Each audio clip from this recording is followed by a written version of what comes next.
How to make your Snapchat account private. If you're concerned about your privacy on Snapchat and want to make sure only the people you trust can see your content, today's video is for you. So I'll walk you through the steps to make your account more private.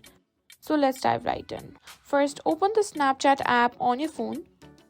Now, tap on your profile at the top left corner of the screen to go to your profile piece. Go to Settings. Now scroll down until you find an Who Can section. Now simply tap on Contact Me. From here you can simply select Friends.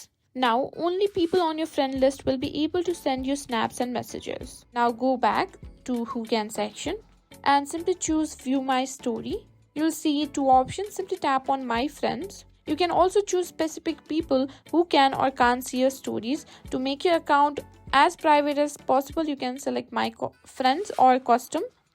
Now find an option that says See Me in Find Friends. Simply tap on it and toggle the option off.